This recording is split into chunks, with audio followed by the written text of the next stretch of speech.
2 दशकापासून आम्ही दोघं जण एकत्र काम करीत आहोत. सुरुवातीच्या काळात त्या मुख्याध्यापिका आणि मी त्यांची असिस्टंट होते आणि नंतरच्या काळात मी मुख्याध्यापिका झाल्यावर देखील त्यांनी त्याच प्रेमाने आणि मायेने मला सहकार्य केले, मार्गदर्शन केले. त्याबद्दल मी त्यांची व्यक्तिशः ऋणी आहे. तसेच मी त्यांच्याकडे कधीच एक सहकारी शिक्षिका म्हणून पाहिले नाही, तर माझी ज्येष्ठ भगिनी या नात्यानेच त्यांच्याकडे मी पाहिले. त्यांनी ते प्रेम मला दिलेले आहे, यात शंका नाही. आपली शाळा एक आदर्श कुटुंब आहे. या शाळेसाठी कुलकर्णी मॅडम, पडो सर, आपलं सी.के. पाटील सर यांनी या ज्येष्ठांनी अतिशय मोलाचा हातभार लावलेला आहे. या शाळेच्या उभारणीसाठी किंवा शाळेच्या विकासासाठी केव्हा केव्हा आपल्या कुटुंबात देखील असं घडतं की शाळेसाठी राबणारा आणि झटणारा व्यक्ती बाजूला राहतो आणि नवीन दुसरी व्यक्ती एखादी छोट्या वयाची किंवा लहान वयाची पुढे येते आणि तिला मान दिला जातो, तिला प्रमुखपदी बसवलं जातं. असंच काहीसं माझ्या बाबतीत घडलेलं आहे असं मला वाटतं. पण तरी सुद्धा मला शाळेने जो मान दिला, सन्मान दिला, त्याबद्दल मी शाळेची ऋणी आहे. आमच्या शाळेत कधीच शिक्षकांमध्ये वादविवाद, मतभेद आपल्याला दिसून येणार नाहीत. कुटुंबात किरकोळ जसं भांड्याला भांडं लागतं त्याप्रमाणे छोटे मोठे हेवे दावे असतात, परंतु तुटेपर्यंत ताणण्याची कोणाची या ठिकाणी वृत्ती आपल्याला दिसून येणार नाही. सर्वजण शाळेच्या विकासासाठी तनमन धनाने समर्पित वृत्तीने एकत्र येऊन कार्य करायला तयार असतात. त्याचप्रमाणे कुलकर्णी मॅडमने देखील आपलं कुटुंबाचा वेळ शाळेसाठी देऊन आणि वेळप्रसंगी त्यांनी कुटुंबावर अन्याय केला असेल, त्यांच्या तब्येतीकडे त्यांनी दुर्लक्ष केलं असेल, या शाळेच्या विकासासाठी त्यांनी जो हातभार लावलेला आहे, अहोरात्र कष्ट केलेले आहेत, त्याचे आपण सर्वजण साक्षीदार आहोत. मला आठवतं की गावातल्या राम मंदिरासमोर एका धाब्याच्या घरात छोट्या छोट्या पार्टिशनच्या खोल्यांचे जे वर्ग होते, दाटीवाटीने बसलेल्या मुली, त्या ठिकाणी मॅडम तिकडे शिकवायच्या, मी इकडे शिकवायची, आमचे दोघांचे आवाज एकमेकांना जायचे. अशी ती पडक्या इमारतीतली स्थिती. ना विद्यार्थी संख्या होती त्या ठिकाणी, आपल्याजवळ काहीच नव्हतं, काहीच नाही. विद्यार्थी नव्हते, फर्निचर नव्हतं, सुसज्ज वर्ग खोल्या नव्हत्या, क्रीडांगण नव्हते. तरी सुद्धा या नकारातून मार्ग काढण्याचा मात्र जो आत्मविश्वास असतो, जिद्द असते, तळमळ असते, ती तळमळ आमच्याजवळ होती.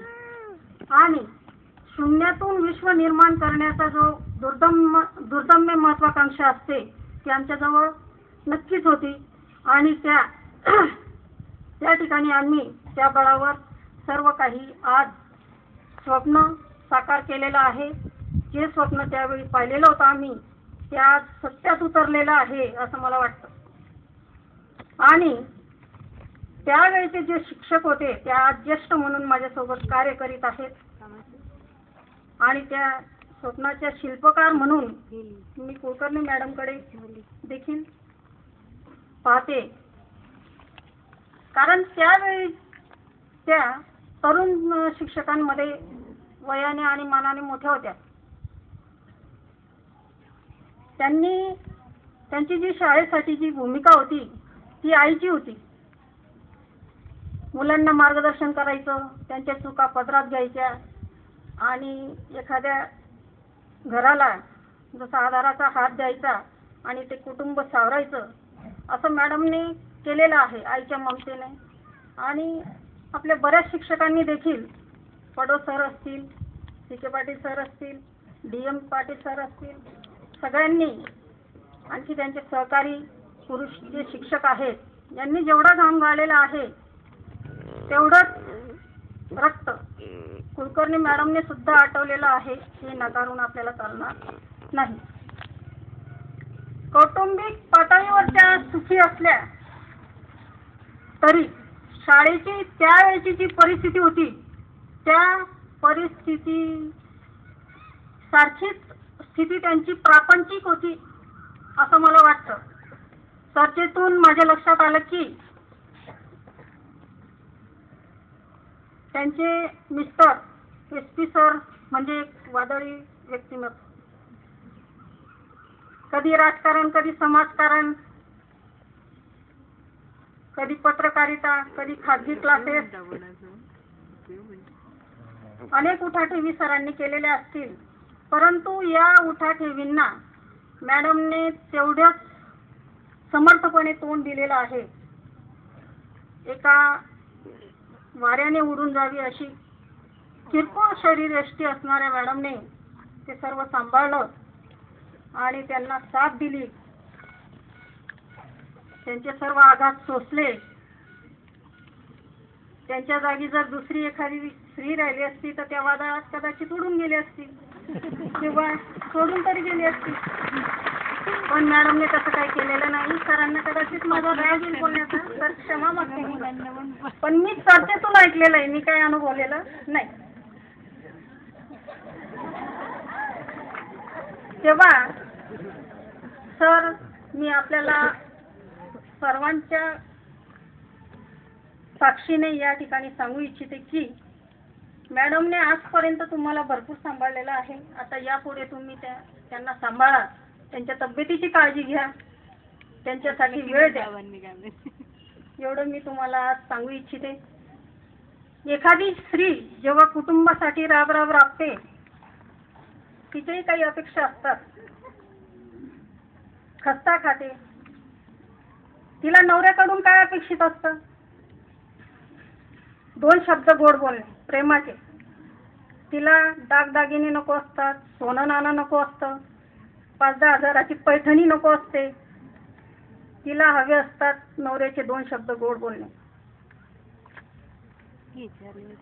कारण त्या 2 शब्दातून एखाद्या स्त्रीचा गुरु तुपटीने होतो असं मला वाटतं. आणि सर, तुम्ही एवढंच करा की मॅडमांना म्हणा कधीतरी आराम कर ग, काय दमली असतील, एवढं जरी बोललं तरी मॅडम काही आराम करणार नाहीत. त्यांचा तो स्वभाव देखील नाहीये.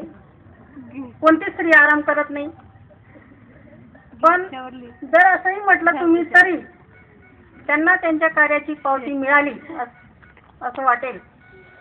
तेव्हा कुठल्याही स्त्रीला नवऱ्याचे 2 शब्द प्रेमाचे हा तिच्यासाठी फार मोठा पुरस्कार असतो असं मला वाटतं. आणि आपल्यापैकी अनेक पुरुष तो पुरस्कार देत असतील, ते माहित नाही मला. स्वतःलाच विचारावं. आपल्या मॅडम आज निवृत्त होत आहेत. त्यांच्या जागी त्यांचे विषय शिकवणारे नवे शिक्षक येतील.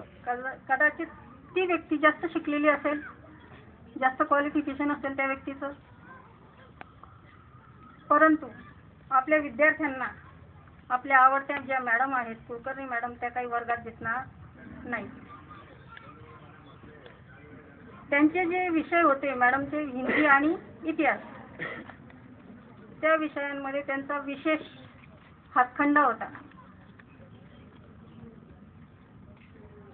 जो नवीन शिक्षक येईल तो कदाचित त्यांच्या शिकवण्याची हातोटी सांभाळेल हे असं मला सांगता येत नाही. कदाचित चांगलाही असेल, परंतु मॅडमच्या शिकवण्याची सर येणार नाही. मॅडमची निवृत्ती ही आपल्या शाळेसाठी फार मोठी पोकळी आहे असं मला वाटतं. कारण ज्या मॅडमचे बोट धरून सर्व शिक्षक, नवे शिक्षक चालायला शिकले आपल्या विद्यार्थिनी, ते बोट आता सुटणार आहे. आणि एखाद्या यात्रेमध्ये आईचं बोट सुटल्यावर मूल जसं भरकटतं तशी अवस्था आपल्या स्टाफची झालेली आहे. परंतु निवृत्ती आणि नियुक्ती या दोन ज्या गोष्टी आहेत या शासकीय नोकरीतील अपरिहार्य बाबी आहेत. तेव्हा आज न उद्या तुम्ही आपण सर्वजण निवृत्त होणार आहोत. परंतु मॅडम ज्या कृतार्थ भावनेने निवृत्त होत आहेत त्याची सर किंवा त्यांची बरोबरी इतर निवृत्तीला नसेल. त्यांनी जे इवलंसं रोपं लावलं, त्याला खतपाणी दिलं, त्याचं संगोपन केलं, त्याचा एक विशाल वटवृक्ष या ठिकाणी त्यांनी पाहिलेला आहे. हे करत असताना त्यांच्या सोबत आपल्यापैकी काही जण होते आणि काही जणांना तर आल्या आल्या त्या झाडाची फळं चाखायला मिळाली. परंतु आज हे सर्व